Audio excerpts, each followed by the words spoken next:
የምንነጋገርበት የስብከታችን ርዕስ የነፍስ ጾም የሚል ይሆናል። ስለዚህ በዚህ ዙሪያ ነው የምንነጋገረው። እንግዲህ አሁን ጾሙን ከጀመርን ወደ ግማሽ አካባቢ ደርሰናል። እየጾምን ላለን ሰዎች እንዴት እየጾምን እንዳለን ለማሳሰብ ነው። አንድ ጊዜ አልፎኛልና በሚቀጥለው ጾማለሁ ብለን ደግሞ የተዘናጋንና የምንጃጃል ካለን ደግሞ ከዛሬ መጀመር እንዳለብን ለማስጠንቀቅ ነው። የትም መድረስ ስለማንችል ማለት ነው።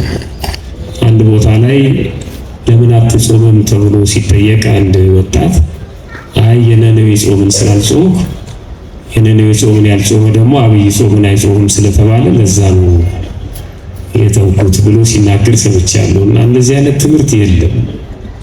አንድ ሰው ሲወድቅ አፈፍ ብሎ ይነሳል እንጂ በዚህኛው በኩል ጭቃ ነክቶኛል ደግሞ በዚህኛው የሚድገመኝ ብሎ አይንከባለልም። ሳናውቅ ያደረግናቸውን ነገሮች ስናውቅ ወዲያው መተውና ወደ ትክክለኛው አቅጣጫ መግባት ያስፈልጋል። አሁን ይህንን ድምፅ የምትሰሙ ግን ጾሙን ያልጀመራችሁ ሰዎች ካላችሁ ራሳችሁን ጠይቁ። ለምንድን ነው የማትጾሙት?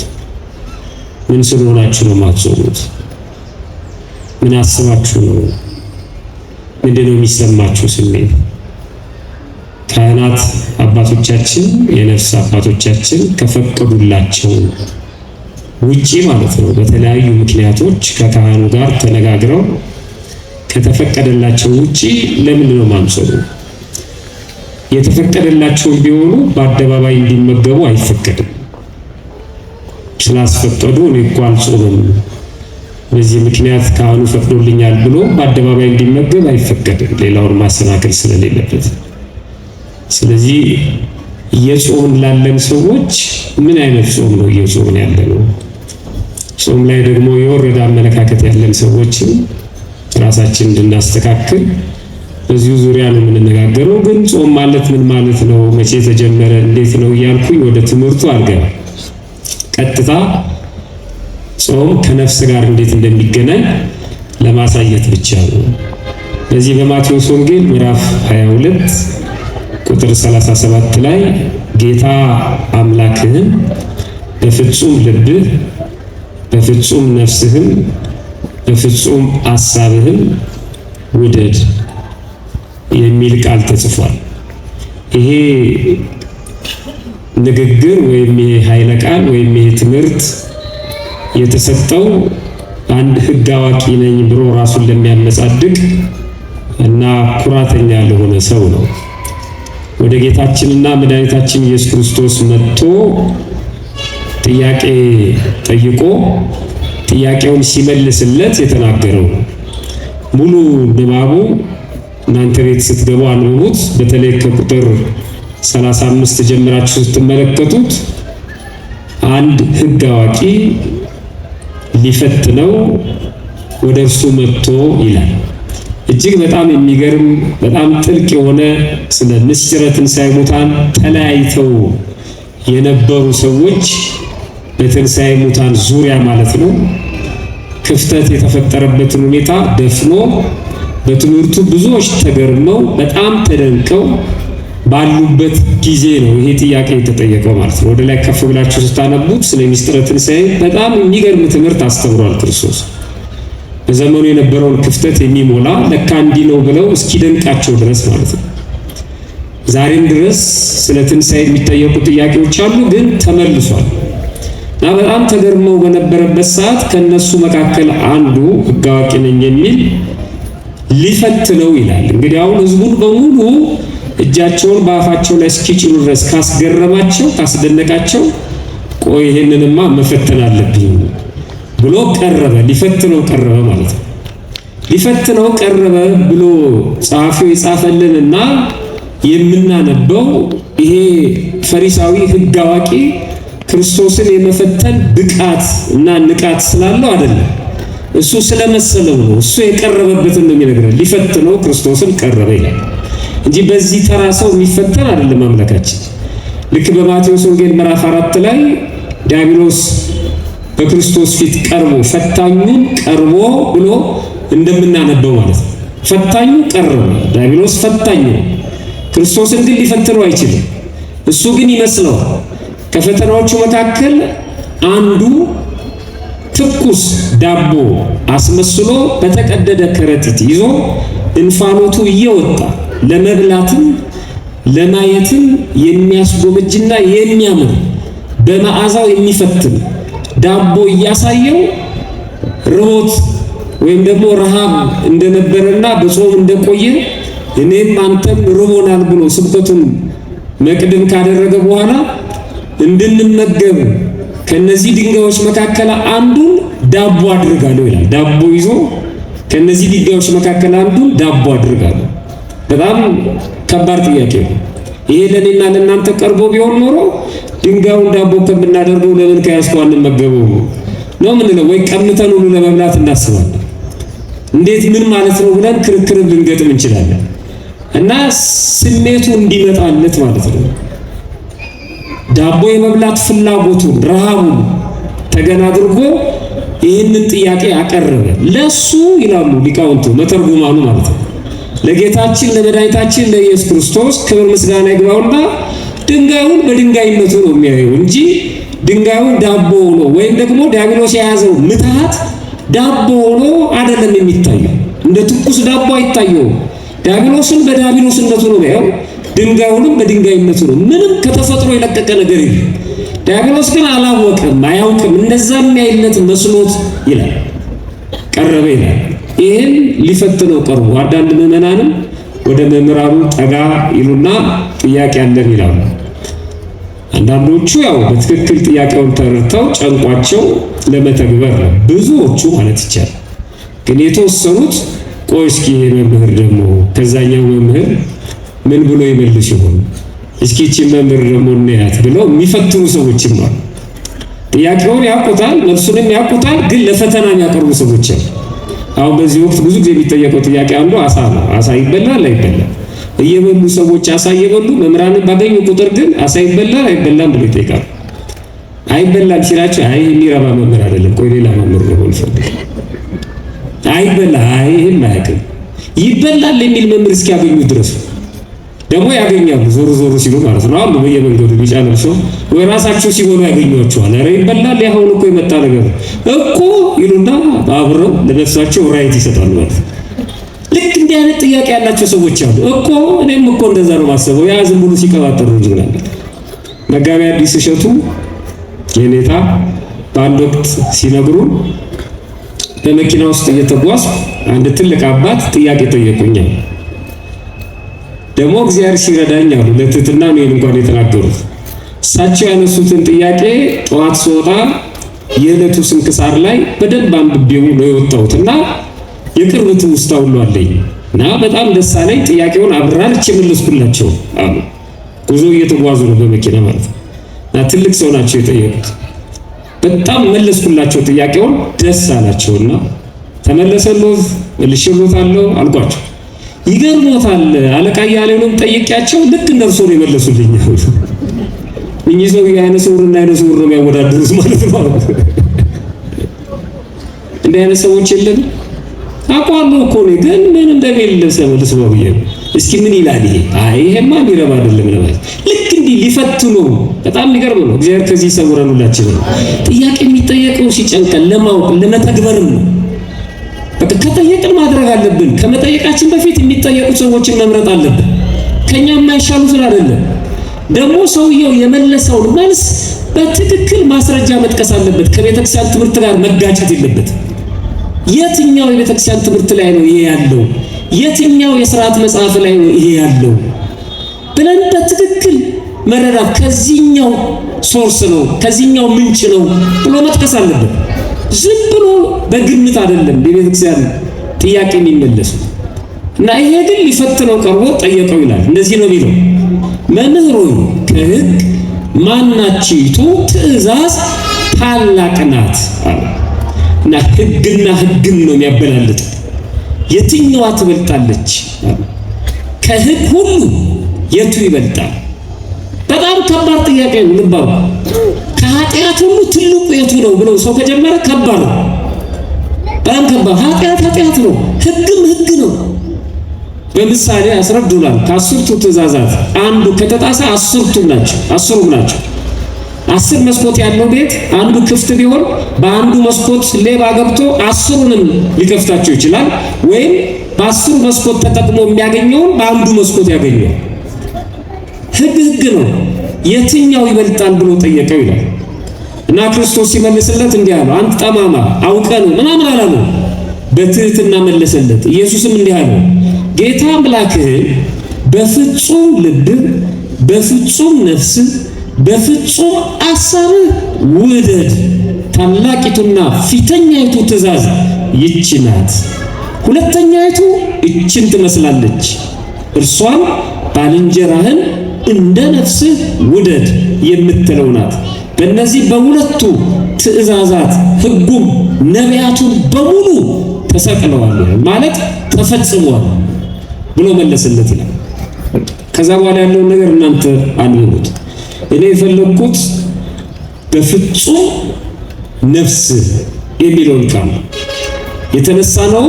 የነፍስ ጾም በሚል ርዕስ በፍጹም ነፍስ ማለት ነፍስን ሰውነት ብሎ ይፈታታል መጽሐፍ። እገሌ ነፍስ ነው ሲባል ስጋውንም ነፍሱንም ሰው የተባለው መላ አካሉን ማንነቱን ነው የሚገልጸው። የአዲስ ኪዳን መተርጉማን ወበኩሉ ነፍስከ የሚለውን በፍጹም ሰውነት ብለው ፈተውታል። በፍጹም ሰውነት ማለት በፍጹም ማንነት ማለት ነው። በፍጹም ማንነት ማለት በስልጣንህ፣ በመልክህ፣ በትዳርህ፣ በገንዘብህ፣ በእውቀትህ፣ በዚህ ሁሉ ፈጣሪ እግዚአብሔርን ውደደው። ከሱ የምታስፈልጠው ምንም ነገር መኖር የለበትም። ፍጹም የሆነ ፍቅር። በጣም የሚገርም እንደ አንዳንዱ እኮ በልብሱ እንኳን አይወደው። ታቦት ሲወጣ ሁሉም ሰው ጎንበስ ብሎ መሬት ስሞ ሲነሳ እሱ እጁን ሰዶ መሬቱን ይነካና እጁን ነው የሚስመው። አየህ፣ በልብሱ አይወደው ማለት ነው። ልብሱ እንዳይቆሽሽበት ማለት ነው። ይሄ ፕሮቶኮል ነው። አካሉ መጥቷል፣ ልቡ የሚሰስትለት ነገር አለ ከእግዚአብሔር ማለት ነው። ይሄማ አይሆንም፣ ይሄን እንዴት የሚለው ማለት ነው። በሁለመና በፍጹም ነፍስ ማለት በሁለመና ማለት ነው። የጾም ማን ነው? የነፍስ ጾም ማለት በሁለመናችን የምንጾመው ማለት ነው። ብዙ ሰው ግን እኔን ጨምሮ በስጋው ነው የሚጾመው። ጾም ስጋ ተኮር የሆነበት ሰው ብዙ አለ። ስጋ ተኮር ማለት አንደኛ አይበላም የምንለው ስጋ፣ ሌላው ምስጢሩ ግን የኛ ስጋ ማለት ነው። ብዙ ጊዜ ጾማችን ስጋ ተኮር ነው የሚሆነው። ለዚህ ነው ጾሙ ሲገባ ግብ ቅበላ ላይ ስጋ ተኮር ነው፣ ሲወጣም ፍስኩ ነው የሚታየው። ያው ሲገባም ቅበላ እስከ ስንት ሰዓት ነው የሚበላው ብሎ የሚጠይቃለ። ጾሙ ሊወጣ ሲል ዶሮ ስንት ሰዓት ነው የሚታረደው ይላል። ግንኙነቱ ከስጋ ጋር ነው ማለት ነው። አሁን ይጠየቃል። አሁን ሕማማት ውስጥ ስንት ሰዓት ነው የሚታረደው? 12 ሰዓት ነው። ከ12 ሰዓት በኋላ ነው የሚጠይቅ ሰው አለ። ምንም እኮ አሁን ነፍስ ተኮር ቢሆን ጾሙ የሚጠይቅ የለም፣ አይጠይቅም። በጣም የወረደ እኮ ነው። ማስቲካ ይበላል አይበላም ይላል። ማስቲካ ለነፍስ ምንዋ ነው ለነፍስ ማስቲካ? ጾሙ ስጋ ተኮር ነው ማለት ነው። እስከ ስንት ሰዓት ነው የሚጾመው ይላል አንዱ ወጥ። ከስጋ ተኮር ነው። እስከዚህ ሰዓት በኋላ ብላ የሚለውን ነው የሚፈልገው እሱ። እና ሊበላ ሲልም ሰዓት ነው ለኔ ምሳ ይላል። ገና ነው ሰዓት፣ ሩብ ጉዳይ እኮ ነው፣ እስክታቀራሪው ይደርሳል ይላል። በቃ ሰዓት ነው የሚያውስ። በዛ ሰዓት በላ አለቀ በቃ። የአህዛብ አይነት ሰው ሰዓቱ ሲደርስ መብላት አለብህ በቃ አለቀ። ግብ መቼ ነው የሚፈተው? ከስጋ ጋር የተገናኘ ሁሉም ግንኙነቱ ከስጋ ጋር እንዴ። ታዲያ ምን ጾመው እኮ በስጋችን ነው። ትክክል ነው። ምንም መመገብ የለብንም፣ ቆይተን መመገብ አለብን። ምንላቸው ምግቦች አሉ፣ ቆይተን ምንበላቸው ምግቦች አሉ። ጾሙ እስኪፈታ ደግሞ ማንመገባቸው ምግቦች አሉ። ትክክል ነው። ቀላል ምሳሌ ልስጣችሁ። 3 ነገሮችን ባይኖራችሁ ሳው። አንዱ ፈረስ፣ ሁለተኛው ፈረሰኛው ወይም ፈረሱን የሚጋልበው፣ ሶስተኛው ፈረሱን የሚጋልበው ሰው ፈረሱን ለመግራት የሚጠቀምበት ሉጋም አለ። 3 ነገሮች ፈረስ፣ ሉጋምና ፈረሰኛ። እየሰማችሁ ነው አይደል? ወይም ጋሪም ሊሆን ይችላል። ፈረሱ እንደፈለገ ለማዘዝ ፈረሰኛው የሚጠቀመው ሉጋሙ ነው። ፈረሱ ውስጥ ሉጋም ያስገባል አፍ ውስጥ። ፈረሱ በግድ ነው ልጓሙን የሚቀበለው። ወደ ቀኝ ማዞር ሲፈልግ ልጓሙን በቀኝ በኩል ይስበዋል፣ ፈረሱ ወደ ቀኝ ይታጠፋል። የግራ በኩል ልጓሙን ሲስበው ወደ ግራ ይታጠፋል። መሄድ ሲፈልግ ያላላለታል ልጓሙን፣ እንዲቆም ሲፈልግ ይስበዋል። አሁን ልጓም በደንብ ተረድታችሁ ከሆነ ልጓም የሚጠቅመው ፈረሱን ነው ወይስ ፈረሰኛው ነው? ማንን ነው የሚጠቅመው? ፈረሰኛው ነው የሚጠቅመው። ለፈረሰኛው ነው ጥቅሙ፣ የልጓሙ ጥቅም። ለዚህ ነው እኮ ፈረሱ በመከራ ነው ልጓም የሚቀበለው፣ አይፈልግም። ሲወጣለት ግን ደስ ነው የሚለው። እኔ ድሬዳዋ ኖሬያለሁ እና ጋሪ የሚነዱ ሰዎች ከቤት ሲወጣ ፈረሱ ደስተኛ ነው። ወደ ማታ ጨለምለም ሲል ግን ወደ ቤት መንገዱን ያውቀዋል። ቆም እንኳን ብሎ አይቆም፣ ይሮጣል ወደ ቤት እንደሚገባ ስለሚያውቀው ማለት። ከዛ ወዲያውኑ ሰውየው እስከሚወርድ ድረስ አፉን ያስጠጋለታል፣ ልጓሙ እንዲያነሳለት ማለት ያወጣለታል። ከዛ በኋላ ይመገብ፣ ደስታው ነው። ጠዋት ላይ በመከራ ነው ልጓሙን የሚያጠልቀው። ልጓሙ ለፈረሱ ምንም አይደለም፣ አይፈልገውም፣ አይስማማውም። ልጓም የተባለችው ጾም ናት።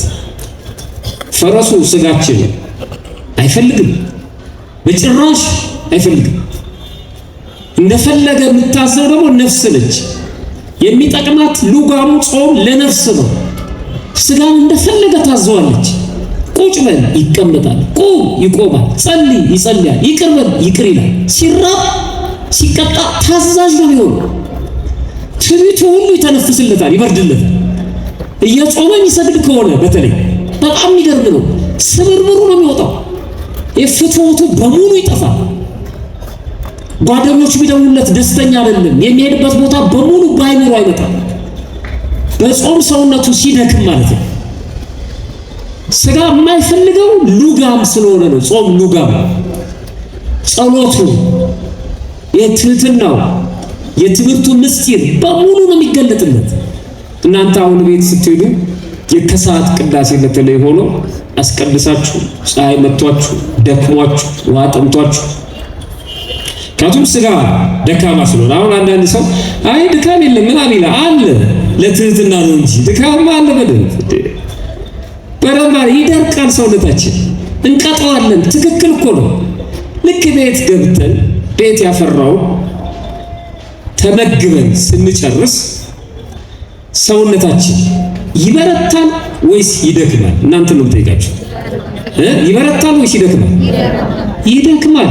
ይበረታል የሚለው ማይበላው ጥርቅ አርጎ ቅድም መናገር መሪው እንደነገሩ ጥስቅ አርጎ የሚበላው ይደክማል።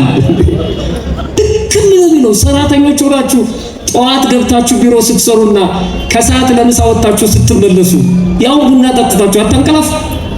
ተጭነ ስትገባ ከባድ ነው። ለምን? ምግብ ከርግማን በኋላ የመጣ ነው። ለእኛም የሚስማማን አልነበረም። በጣም ቢገርም እኮ ነው። ለአዳም ይሄ ባህሪው አልነበረም መብላት ማለት ነው። ከርግማን ጋር የመጣ ነው። በትክክል ከጾማችሁት ብርቱ ነው የምትሆኑት። እውነቱን ነው በነገራችሁ። እዩት፣ በጣም ነው የምትገረሙት። አባቶቻችን ሌሊት በማህሌቱ በሰዓታቱ ለምንድን ነው የማይደክሙት? ከባድ ነው። ከበላ በኋላ ማትገባም፣ እዚህ ብትገባም ትረብሻለህ። በጣም ከባድ ነው። አሁን በልተህ ጠጥተህ ጠግበህ ቁጭ ብለህ መስማታችንን ታንቀላፋለህ። ቅዱስ ዮሐንስ አፈወርቅ በረከቱ ይድረሰንና ሲናገር አህዮችን ይላል ሀብታምና ድሃ የሚል መጽሐፍ አለው ተተርጉሟል። እና እዛ መጽሐፍ ላይ አህዮችን ይላል ደግሞ አጋሰሶች ወይም የቤት እንስሶች ማለት ለጭነት ምን እንጠቀምባቸው እነዚህን አብዝተን በመገብናቸው ቁጥር ይላል ልብ አድርጉ። አህዮችን አብዝተን ስንመግባቸው አብዝተው ለአገልግሎት ዝግጁ ይሆናሉ አለ። ይገርም። የአጋሰሱ አብዝቶ ሲበላ አብዝቶ ለጭነት ዝግጁ ይሆናል። ለዚህ ነው ጋሪ ነጂው በደንብ የሚያበላው ማለት ነው። እንደኛ ከበላው በኋላ አልሄድም አይልም። እሱ ተፈጥሮ ነው። በልቶ ብርቱ ይሆናል። ሰዎች ግን ሰው ግን አብዝቶ በጾመ ቁጥር ለአገልግሎት ዝግጁ ይሆናል ይላል። አይገርም? በትክክል ከጾመ ለአገልግሎት ዝግጁ ይሆናል። አብዝቶ ከበላ ግን ልቡንም ይደፍነዋል። ዞረ ብል ያዘነቦ ልብ የሚሉት ለዚህ ነው። ዝንጋዬን ያመጣል። አባ ኒቆን የተባለ ታላቅ መነኩሴ በዜና አበው መጽሐፍ ላይ ነው። እሱ ደግሞ ምን ይላል? ሆዳምነትና ጥጋብ ይላል። ለይቷቸዋል። ሆዳምነት እና ጥጋብ። ሆዳምነት በጥቂቱ አለመርካት ማለት ነው፣ መስገብገብ። ይሄ ሲተፋ የሚያድረው ማለት ነው። ሆዳም ዝም ብሎ የሚበትን ነው ማለት ነው። ጥጋብ ደግሞ በእህል ብቻ አይደለም፣ በጡንቻም ሊሆን ይችላል፣ በእውቀትም ሊሆን ይችላል፣ በማንነትም ሊሆን ይችላል። መጥገብ መንጠራራት ማለት ነው። ሆዳምነትና ጥጋብ ወደ ረከሰ ሐሳብና ፈቃድ ይመራሉ። ሆዳም ሰው አምላክ የለውም ነው የሚባለው። ዝም ብሎ ወደ ረከሰ ቦታ ይመራሃል አለ ሆዳም ነው። መጾም በቃ የነፍስ ስራዋ ነው፣ የተፈጠርንበት ነው።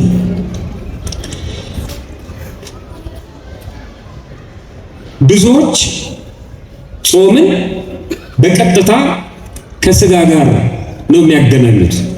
ከጾም ጋር ሲሆን በፍጹም ነፍስ ጌታ አምላክን ውደደው ሲል ጾምን በመላው ሰውነት በነፍስህም በስጋህም በማንነትህ ጾመው ነው የሚለው። ጾም በእርግጥ ቅድም እንደነገርኳችሁ ስጋችንን ነው የምናስረው። ስጋን ማስራብ ግን ጥቅሙ ለነፍስ ነው።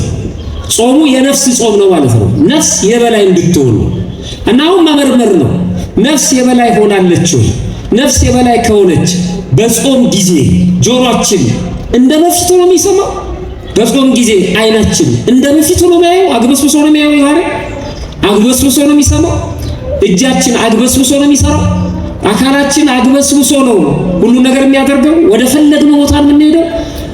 አሁን ነፍስ የበላይነት በስጋ ላይ አላት። እሱን መመርመር። ለነፍስ ካልተረፋት ሆዳችን ብቻ የሚራብ ከሆነ ምን ዋጋ ነው? ሆድን ማስራት ብቻ ምን ጥቅም አለው? የተወሰነ ጊዜ ባዶ አድርጎ በኋላ ላይ ደግሞ መሙላት ምን ጥቅም አለው? የሀገሬ ጅብ የሚጾመዋል እንዳሉት ቀሲስ መንግስቱ ማለት እና የእናቴ ልጅ የሚባሉት ነው። የሀገሬ ጅብ የሚጾመዋል። ጅብ ሳይወድ በግዱ ቀን ላይ ዋሻ ነው የሚገባው፣ ማታ ላይ ይወጣል፣ ያገኘውን ይጠራርጋል፣ ጥንብ አይቀሩ። ይሄ መለወጥ ነው። ይሄ ጥቅም የለውም። ሰውነት ሲራብ ሲደክም ነፍስ መበርታት አለባት። እየጾምክ የምትሳደብ ከሆነ እየጾምክ የምትለያይ ከሆነ እየጾምክ ክፋት ውስጥ ከሆንክ ስጋን እያስራብከው ጆሮውን ካላስራብከው አይንን ካላስራብከው ለነፍስ ካልተረፈ በጎ ስራ ከሌለው ምን ዋጋ አለው? ምን ጥቅም አለው? ብዙ ምሳሌዎችን ማምጣት ይቻላል። ግን በመጀመሪያ ፍትሐ ነገሥት ላይ አንቀጽ 15 ጾምን ሲናገር ጾምስ ይላል በሕግ ውስጥ በታወቀ ጊዜ የሰው ከምግብ መከልከል ነው ይላል። አሁን ከምግብ መከልከል አይደለም የሚሉ ሰዎች ስላሉ ነው። ከምግብ መከልከል ከምግብ የምንከለክለው ስጋችንን እንዲደክም። በነገራችን ላይ ምን ሳይንሱ ራሱ የሚስማማበት ነው። መቼም እኛው ትንሽ እናነባለን እናያለን እንማራለን ስለምን በዛ በኩል የሚመጣውን ስለምንሰባ እሱ ራሱ አሁን ሰዎች እስከሚርባቸው ድረስ ጠብቀው እንዲመገቡ ያበረታታሉ። አንዳንድ ሰዎች ውስጥንም ስለሚያጸናው ማለት ነው መጾም። በጣም የሚገርም ነው። ዝም ብሎ ማግኘት ዝም ብሎ መመገብ በራሱ አደጋ አለው እና ማሳረፍ ሰውነትን ቀለል ያለ ምግብ እየወሰዱ አንዳንዴ ደግሞ ከምግብ ጸርቶ ማሳረፍ። እነሱ ጾም አይሉትም ግን በቃ ማቆም። ይሄ ልክ እንደ ገጠር ወፍጮ ማለት ነው። መፍጨት ያቆማል እኮ አይደለም? ወፍጮ ይፈታና ይጠራረጋል አይደል? ዛሬ ወፍጮ ተፈቷል አይፈጭም ይባላል። የኛ ወፍጮ መቼ ነው የሚፈታው?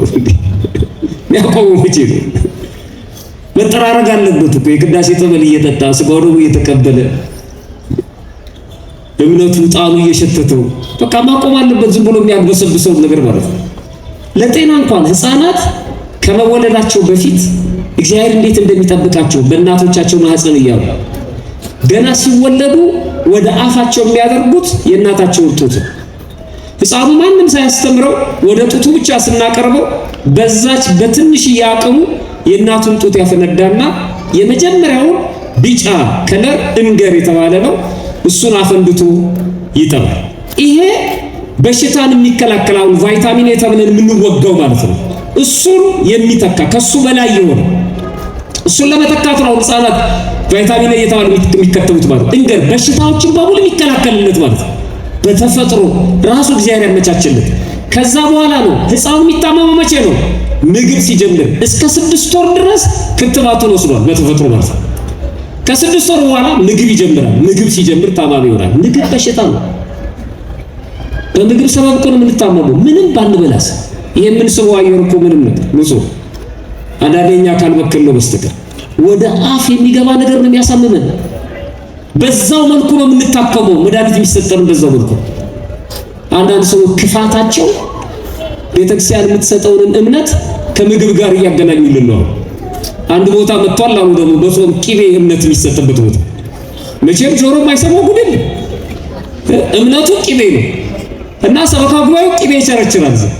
ቁጭ ብሎ እምነት ነው እያለ ማለት ነው። ይሄ አያሳዝንም? ሆዳምነት በአብይ ጾም ቂቤ እምነት ነው ተብሎ በፍስክስ ቢሆን ቂቤ የት ሀገር በእምነት ቢሆን ቤተክርስቲያን ቂቤ ታመርታለች እንዴ? የተቀደሰበትን የዕጣኑን አመድ እምነት ብላ ነው የምትሰጠው። የተለመደው ይሄ ነው። በቃል ኪዳናቸው አንዳንድ ቦታ ላይ ማር ቤተ መቅደስ ውስጥ ንቦች ተገኝተው አንዳንድ ቦታ ላይ በሶ ምናምን አለ ቂቤ። ቀጥሎ ደግሞ ስጋ ከሻኛው ከዳቢት እየተባለ ይቆረጥላል ማለት ነው። እምነት ነው እየተባለ ይገዛል። ይሄ በጣም የሚያሳዝን ነው። ሆዳምነት ወደ ረከሰ ግብር ነው የሚመራው። ሆዳምነት ያው በግዳጅ ነው የሚሸጠው። ሁለት ካሮናት አትወስድም፣ ሁለት ግዛ። ሰው ገንዘብ እየተበዳደረ ይገዛል። ያሳዝናል። በጣም ያሳዝናል። በእኛ ዘመን ቸርቻሪዎች ሆነናል። መጨረሻ ይሄን ማወቅ አለብን። ዝም ብሎ ጥሩምባ ሲነፋ በመኪና እየተጫነ መሄድ ዝም ብሎ ስርዓት የለ፣ ህግ የለ፣ ከላይ እስከታች ድረስ ዘቅጠናል። ዝም ብሎ መጓዝ በጣም በሚያሳዝን መልኩ። እዚህ ያለ ቤተክርስቲያን፣ እዚህ ጸበል አለ፣ እዚህ እምነት አለ፣ እዚህ መስቀል አለ። አዲስ ቦታ ተገኘ ክተት ይላል ይዞር። ስንዞር ያለ እናረጃለን እንጂ ድነትን አናገኛትም። ለመጠባበቅ አይደለም አጠገባችን ላይ ያሉ ነገር። ትልልቆቹን ገዳሞቻችን ብሎ አረከስናቸው። እንደነ ደብረ ሊባኖስ፣ እንደነ ዙቃላ፣ እንደነ ምድረ ከብት የመሳሰሉት ዝም ብሎ ከየመንደሩ የሚፈሉ አሉ። ስም ራሱ ሌላ ሰው ነው የሚሰጣቸው። አዳዲስ ስም ዝም ብሎ አውጥቶ ይለጥፍላቸዋል። ሴቶች ናቸው የሚያስተናግሩት። ደግሞ በጣም በሚገርመው ነው ፈላጭ ቆራ በዚህ በኩል አጥምቅ አቅጣጫው በዚህ በኩል ትሏለች። አጥማቅ ማለት የሚያሳዝን እኮ ነው። እንመለስ። የሰው ከምግብ መከልከል ነው ይላል በመጽሐፍ ቅዱስ። ብዙ ቦታ ላይ ጾማቸውን ከነፍሳቸው ጋር አገናኝተው የተጠቀሙ አሉ። በጣም ብዙ ነው። ካለን ሰዓት አኳያ አንድ ታሪክ ብቻ አንስቼ ትምህርቴን አጠቃልላለሁ። መጽሐፍ ቅዱስ ላይ አይደለም ማነሳውን ታሪክ መጽሐፍ ቅዱስ ላይ ያለውን እናንተ ስለምታነቡት ማለት ነው። በመጽሐፈ ስንክሳር ታኅሳስ ወር 13ኛው ቀን ላይ የሚነበብ እጆቻችን ላይ ባሉ ስልኮች ስንክሳርን ማየት ይቻላል። አሁን ሳይሆን ከትምህርቱ በኋላ ማለት ነው። መጽሐፈ ስንክሳር አሁን አለ፣ ሰርች አድርገን ማንበብ እንችላለን። ታኅሳስ 13 ቀን የሚነበብ ከሶስቱ ታላላቅ እንጦንስ በሚል ስም ከሚታወቁ አባቶች አንዱ እንጦንስ የተባለ መናኝ ረፍቱ በዚህ ዕለት እና ይህ አባት መጽሐፉ ሲጀምር ከሕፃንነቱ ጀምሮ ቅዱሳት መጽሐፍትን ተማረ ይላል። እድለኛ ነው። ቅዱሳት መጽሐፍትን በመመርመር በማንበብ በመጠየቅ በማወቅ ነው እድገቱን የጨረሰው እና ወደ ወጣትነት ደረጃ ላይ ሲደርስ ከመጽሐፍቱ 3 ነገሮችን ተረዳ ይላል። ቅዱሳት መጽሐፍትን አንብቦ ሲጨርስ 3 ነገሮችን አገኘ ይላል። እናንተም ጠይቁ ራሳችሁ። መጽሐፍ አንብባችሁ ሲጨርሱ ማስታወሻ ይዛችሁ ከዚህ መጽሐፍ ያገኘሁት ዋና ነጥብ የጨመረልኝ ምንድን ነው ብላችሁ ያዙ። ትምህርትም ሲሆን እንደዚሁ የምታዩትም ነገር እንደዛው። አሁን አንዳንድ ሰዎች ረጅም ነገር አያዩ፣ ዩቲዩብ ማየት ትተዋል። አጫጭር ነገር ቲክቶክ ነው 40-50 ነገሮችን ያህል በ3 ሰከንድ ውስጥ 2 ሰዓት 1 ሰዓት ተኩል ይፈጃል። ቀና ሲል ባዶ ሾርት የሚሆኑ አስተሳሰባችሁን አጭር አድርገውት እና ቆይቶ ተጨንቆ ተጠቦ አስቦ ማየት ያስፈልጋል። ማንበብም እንደዚህ ነው። ምንድነው ያገኘሁት? ምንም ካላገኘው ሁለተኛ ወደዛ መንደር አልሄድም። ምን ያደርግልኛል? ምንድነው ትርፌ? ያገኘሁት ነገር ምንድነው? ከጓደኞቼ ጋር ገጥሜ ስቄ ሆብዬ ምን አገኘሁ ዛሬ? ከነዚህ ሰዎች ምንድነው ያገኘሁት? ምን አጣው? እንዴ የሚያሳጣኝ ነገር ከበዛ የማገኘው ነገር ከሌለ ምን ያደርግልኛል? የምጨምረው ነገር ከሌለ ምን ያደርግልኛል? ወደዛ ቦታ ለምን እሄዳለሁ? ስለዚህ አንብቦ አንባቢ ነኝ ለማለት ብቻ አይደለም። ዳሎች እንደዚህ ነው። ይሄን ያህል ሺህ መጽሐፍ አንብቤያለሁ ምን ያደርጋል? ምንድነው ያገኘሁት ብሎ ቁጭ ሲል ሶስት ነገሮችን አገኘ። ስንት ነገሮችን አገኘ? ሶስት ነገሮች። አንደኛ የመረመረው ቅዱሳት መጽሐፍቶችን፣ የቤተክርስቲያን መጽሐፍቶችን፣ መጽሐፍ ቅዱስን ጨምሮ ሶስት ነገሮችን አገኘ። አንደኛ ይሄ ዓለም እንደሚያልፍ አወቀ። ዓለም ያልፋል። ዓለም ማለት ይሄ መሬቱና ሰማዩ አለ። ዓለም ማለት ኑሮ ማለት ሹመቱ፣ ሽልማቱ፣ ዕውቀቱ፣ መገፋፋቱ፣ መንጠራራቱ በሙሉ ያልፋል። የኔ የነሱ ምናምን ይሄ መከፋፈሉ በሙሉ ያልፋል። ቋንቋ አብሮ ያልፋል፣ ይቀበላል፣ ይጠፋል። ማንነት ይጠፋል። ጠቅላላ በዚህ ምድር ላይ ሰዎች የሰጡ፣ ሰዎች የሾሙ፣ ሰዎች ያስቀመጡ ይጠፋል። ብሔር ምናምን የሚሉ መታወቂያ ላይ የሚጽፉ የለም። በዚህ ዓለም ላይ ያለው በሙሉ ይጠፋል። ይሄ በሙሉ ዓለም ያልፋል። ተረዳ። አንድ ሁለተኛ ኃጢአተኞች እንደሚፈረድባቸው አወቀ። ዓለም ሲያልፍ ኃጥ የተባሉት ያጡ፣ የነጡ፣ የገረጡ፣ ከጽድቅ የተራቆቱ እንደሚፈረድባቸው ወደ ገሃነመ እሳት እንደሚጣሉ አወቀ።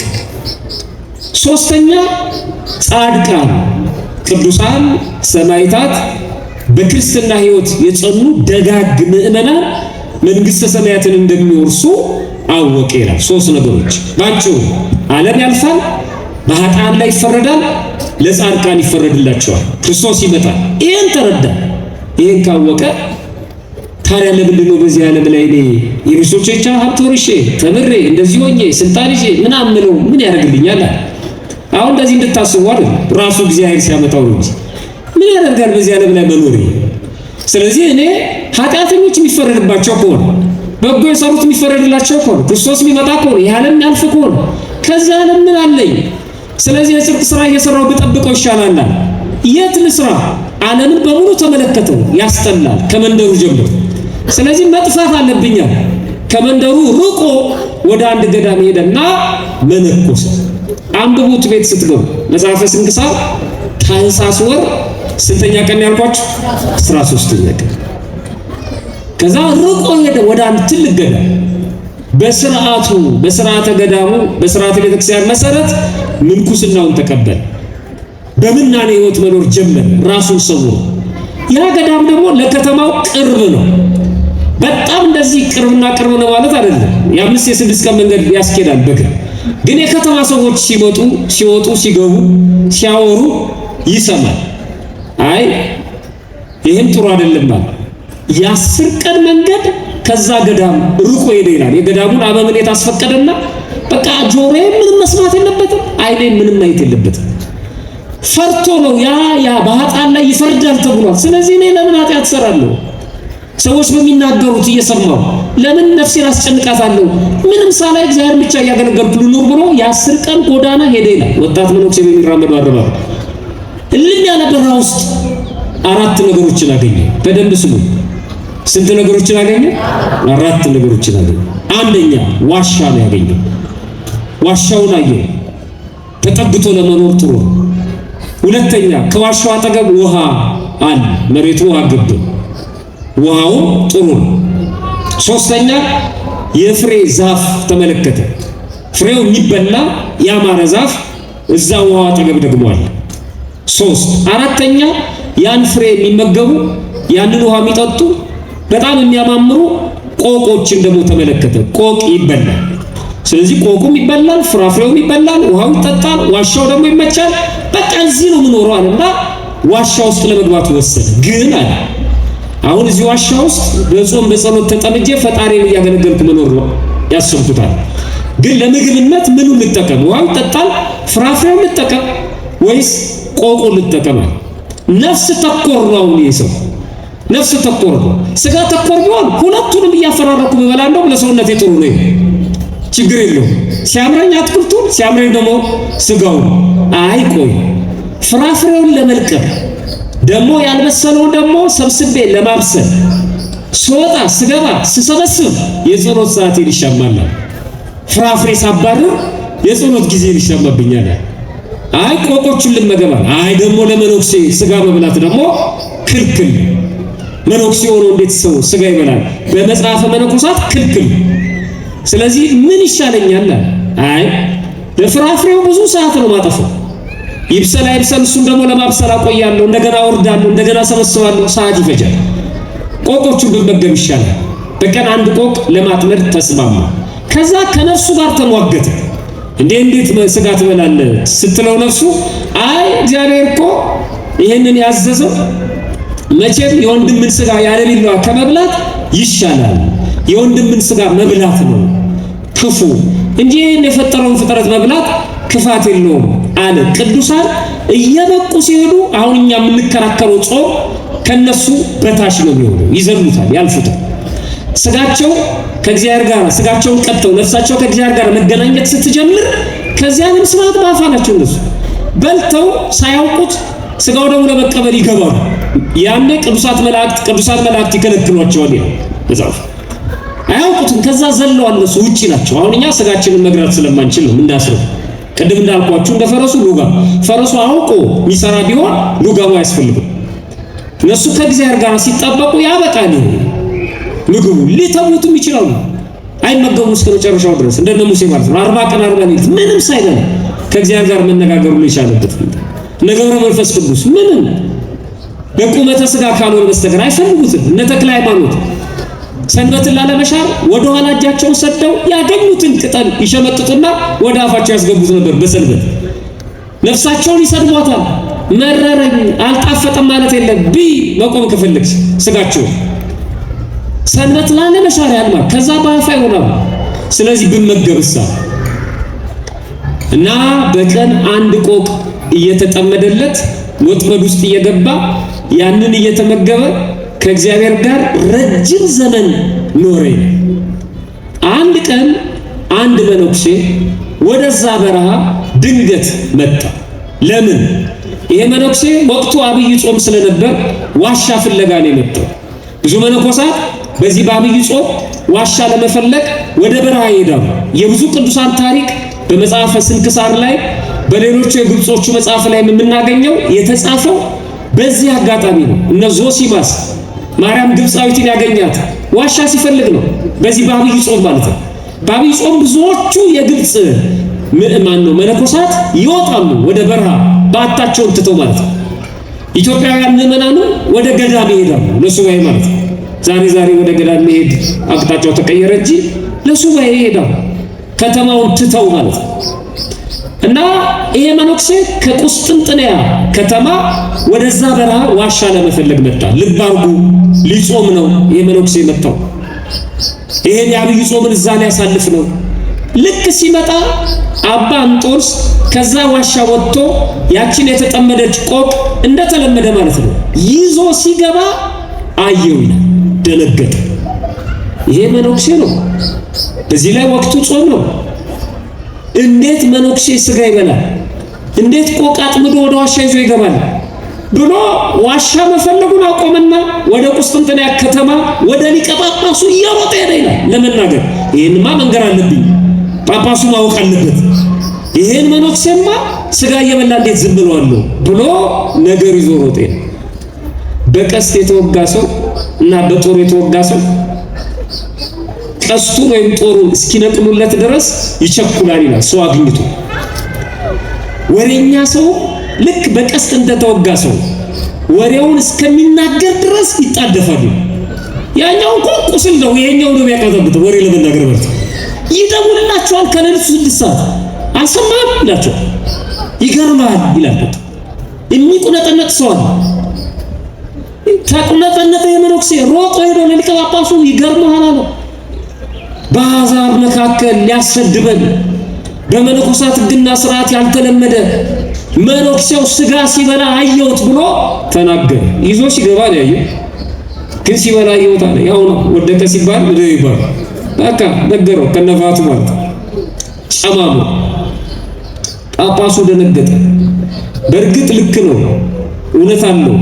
ምክንያቱም መጽሐፍ ቅዱስ ላይ እንደዚህ ይላል፣ ሮሜ ምዕራፍ 2 ቁጥር 24 ላይ በእናንተ ሰበብ የእግዚአብሔር ስም በአሕዛብ መካከል ይሰደባል ተብሎ እንደተጻፈ ይላል። ሊያሰድበን እንዴት ስጋ ይበላል? ይሄ መነኩሴ በዚህ ዘመን ቢኖር ታንቆ ይሞታል፣ እርግጠኛ ነኝ። ለዛች ሮጦ ሄዶ ከተናገረ አሁን የሚሰራውን ነገር ቢያይ በጣም ከባድ። በዚህ ዘመን እንኳን አልኖር ይሄ ሰው አስደንቆት ማለት ነው። ከዛ ጳጳሱ ምን አለ?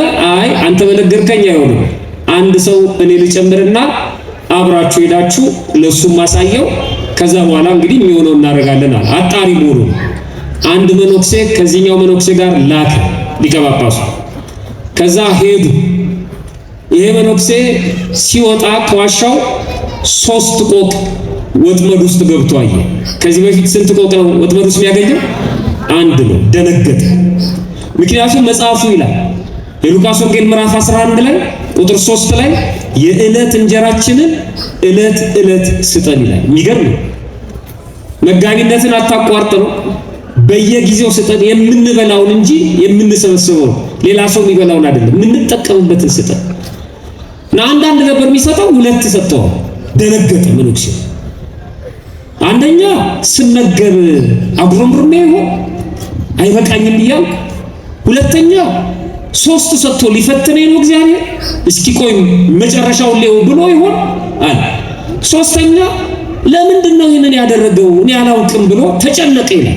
3 ስለሆነለት ተጨነቀ። በጣም የሚሰጠኝ አንድ ነው፣ ለምንድን ነው ይሄን ያደረገው? ዞር ሲል 2ቱን መነኮሳት አያቸው። በጣም ደስ አለው። ወደ ሰማይ ቀና አለና ፈጣሪ ድህነቴን አስበህ እንግዳ መቀበልበት ምንም እንደሌለኝ አውቀህ ለነዚህ እንግዶች የሚሆን ተጨማሪ ምግብ ስለሰጠኝ አመሰግናለሁ። ለካ ለነሱ ማለትና እነሱን ሰላምታ ካቀረበላቸው በኋላ ግቡ አላቸውና ወደ ዋሻው ወደ ባቱ እነዛን 3 ቆቆች ይዞ ገባ። በስነ ስርዓቱ አዘጋጀ። ለሱ እንደሚያዘጋጀው ጠበሳቸው። 3ቱን ለነሱ ፊት ለፊታቸው ላይ ያስቀመጠ። የራሱን ይዞ ሰወር ብሎ በመነኮሳት ስርዓት ማለት ነው መመገብ ጀመረ። አሁን እነዚህ 2 ሰዎች ምን የሚሉ መስሏቸዋል? ያኛው የመጀመሪያው አየሁ አይደል ይላል። ይሄን ሆዳ አይደል ሚላ ይመስላችሁ? ልክ አይደል የተናገርኩት ይላል። ይኸው ሲበላየው ጥርቅ አርጎ በላሱ። አመስግኑ፣ ጾም ነው ወቅቱ እያቸዋል። ከዛ መጨረሻ ላይ ዞር ሲል አልበሉም።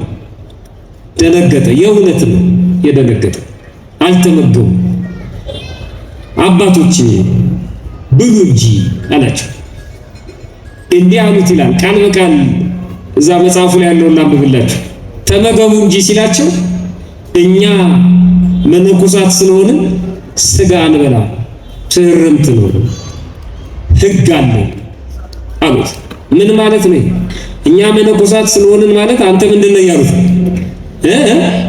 አይደለም ያሉት። አንድ ሰው አንተ ጋር መጥቶ እኔ እኮ ምናምን ብሎ ራሱን ከፍ ካደረገ አንተን ምናምን እያለ እኔ እኮ የጠራው የኮራው የንጹህ ዘር ነኝ ካለ አንተን እያንቋሸሸ ነው ማለት። እኔ እኮ ካህን ነኝ ካለ፣ እኔ እኮ ጾመኛ ነኝ ካለ አንተ ጾመኛ አይደለም ማለት። እኔ እኮ ክርስቲያን ነኝ፣ እኔ ንጹህ ክርስቲያን እኮ ነኝ ካለ አንተ ርኩስ ነህ ማለት። እኛ መነኮሳት ነን ማለት እሱ መነኩሴ እኮ ነው። መነኩሴ ነው፣ በዳው ለብቻው እየኖረ ነው። እነሱ ማህበር ነው የሚኖሩት። እኛ መነኮሳት ነን አንበላ ማለት። በጭራሽ ለምን እንደመጡ አያውቅም። የሚገርም እኮ ነው። እነዚህ ሰዎች የስጋ ጾም ላይ ናቸው፣ እሱ የነፍስ ጾም ላይ ነው ያለው። ተራርቀዋል። እነዚህ የሚጾሙት ስጋቸውን ነው የሚያስረቡት፣ ሆዳቸውን ነው የሚያስጾሙት። እሱ ከነፍሱ ጋር ነው ጾሙን ያገናኝ። እሱ የነፍስ ጾም ላይ ነው፣ እነሱ የስጋ ጾም ላይ ናቸው። ስለሚበላ ስለማይበላ ነው የሚነግሩት። አላወቀችውም። ከዛ ምን አለ? በጣም የሚገርም ነው። ይኸው የስጋ ባህሪ ላይ ቢኖር ኖሮ እኛ እኮ መነኮሳት ነን ሲሉት እና እኔ ምን ልሆን ልፈልግ? እኔ ምን ነኝ? ግብ ግብ ይገጠማል ማለት ነው። ምን ለማለት ፈልጋችሁ ነው ይላቸው። ምንም እሱ የለም። በስጋ ጠባይ አይደለም እሱ ያለው በነፍስ። ወይ አትበሉም እንዴ ያላቸው። እኔ እኮ የምትበሉ መስሎኝ ይቅርታ አለና ይቅርታ ጠይቋቸው። እነዛን የተጠበሱ ቆቆች አነሳና እፍ አለባቸው ይላል። የሚገርም ሕይወት ሰርተው ክንፍ አውጥተው በረሩ ይላል መጽሐፈ መነኮሳት። የግብጾቹ ታሪክ ነው። ደነገጡ ይላል። እነሱ ደግሞ ምልስ አሉ። በዛም ጊዜ የነበሩ ሰዎች የሚያዩት ነገር ይወስዳቸዋል፣ ተመልሶ ነው ይወጣሉ። እንዳሁኑ ቢሆን ይሄ ጠንቋይ ይሄ ምታተኛ ይሉታል እንጂ አይላቀቁትም። እነሱ ደግሞ ልክ ክንፍ አውጥተው ሲወሩ ሲያዩ ደነገጡና እግሩ ስር ወደቁ። አባታችን ይቅር በለን፣ እኛ በዚህ ልክ አላወቅንም። አንተ እንዴ አልፎ ይሆናል እሱ የተጠበሰ ቆብ ያስነሳ በጾም ስጋ ይበላል ይዛል ትቷቸው እኮ ሄዷል። አላወቅንም፣ ይቅርታ አድርግልን አሉት። የሚገርመው በጣም የሚደንቀው ይሄ በጣም የገረመኝ ይቅርታ አድርግልን ሲሉት በቃ ሩሩ ከሆነ ምን ነው የሚላቸው? ይቅር ብያቸዋለሁ አይደለም የሚላቸው። ግን ምን አላቸው? እሱ እግዚአብሔር ሁላችንንም ይቅር ይበለን አላቸው። ይቅር ብሎ በጣም ይቅርታ የተጠየቃችሁ ሰዎች ይቅርታ አድርግለት ይቅር በለው ስትባሉ እንዴት እንደተንጠባረራችሁ አስቡት። በቃ ይቅር ብያለሁ ነው አይደል? አንተ አልከው አላልከው እኛ ንጹህ አድርገናል። እኛ ንጹህ ሆነ ይቅር ብያለሁ ተነሳ። እሱ ይቅርታ አድርግልን ሲሉት ይቅር ብያቸዋለሁ በቃ። ድሮ ሆዳሞች እናንተ ደግሞ መነኮሳለን ትላላችሁ ምናምን አላለ። ይቅርታ አድርግልን ሲሉት እግዚአብሔር ሁላችንንም ምን ይበለናል? ይገርም እኮ ትህትናው እንደ የለም እሱ በጣም የለም እዚህ ምድር ላይ እየሮጡ ሄዱ ሊቀ ጳጳሱ ጋር እግሩ ስር ወደቁ። አባታችን አንተንም አሳስተን ነበር፣ ሰውየው የበቃ ሰው ነው አላወቅንም አሉ። የሚገርም ታሪክ እኮ ደስ አለው ጳጳሱ። እንዴት እንዲህ ያደረጋሉት? ወደ ቤተ መንግስት መልእክት ላከ ጳጳሱ ለንጉሱ። ምን ብሎ? አንድ የበቃ አባት አለ፣ ሄደን በረከት እናገኝ በአስቸኳይ ና ነው። የታደለ ንጉስ በሮ መጣ። ይግባቡ ስለነበር እንዲህ አይነት አባት ካለማ ውሰደኝ ብሎ አብረው ሄዱ ይላል ወደዛ በረሃ። እግዚአብሔር ደግሞ እነሱ መጥተው እንዲያገኙት አልፈለገም። በዛች ሰዓት እነሱ እስኪደርሱ ጠበቀና ነፍሱ ከስጋው ተለየች። አልፈለገም። ተሮ ውዳሴ ከንቱ አይፈልጉም። ዛሬ ነው ክተት ነው። ጉዞ ይዘጋጅ ነበር አይደል? አሁን የት ነው ይላል አንዳንድ ሰው ጉዞ የሚያዘጋጅ ሰው አለ። ኢትዮጵያዎች ቢሆን ይሄ ቦታ የት ነው? ታይቶ ተሰምቶ የማይታወቅ ቦታ ቆቅ ያበረረው አባት ላስተዋውቀው ማለት ነው። በጣም ያሳዝን እኮ ቆቅ ያበረረው ብሎ ይጽፍላል። በቃ ለማየት ይሄዳል። ከቤተ መንግስት ንጉስ መጥቶ አይገርም? ጳጳሱ መጥቶ ሀገር መጥቶ እግዚአብሔር ነፍሱን ከስጋው ላይ ግን ድካማቸውን ከንቱ ላለማስቀረት ጠበቃቸው እና ሲያርግ መላእክት ይዘውት ነፍሱ እያረገ እንዲያዩት አደረጋቸው። ገለጠላቸው። ሊቀ ጳጳሱ እንዲያይ፣ ንጉሱ እንዲያይ። ምን አይነት የተባረከ ንጉስ ነው! ምን አይነት የተባረከ ደግ አባት ነው ሊቀ ጳጳሱ! የሚገርም ነው። አዩ። ከዛ ሊቀ ጳጳሱ እንደዚህ አለው። ማጠቃለያ እሱ ነው። የእግዚአብሔር ቅዱስ ሆይ አለ። የማን ቅዱስ? ይገርም እኮ ነው። የእግዚአብሔር ቅዱስ ሆይ አለ። ቅዱስ ማርቆስ የማን ቅዱስ ነው? የእግዚአብሔር። ምን እጃጃል ይመስላችኋል ብዙዎቹ? ቅዱስ ጊዮርጊስ የእግዚአብሔር ስለሆነ ነው። ወዳጄ የእግዚአብሔር ነውና ክብሩ።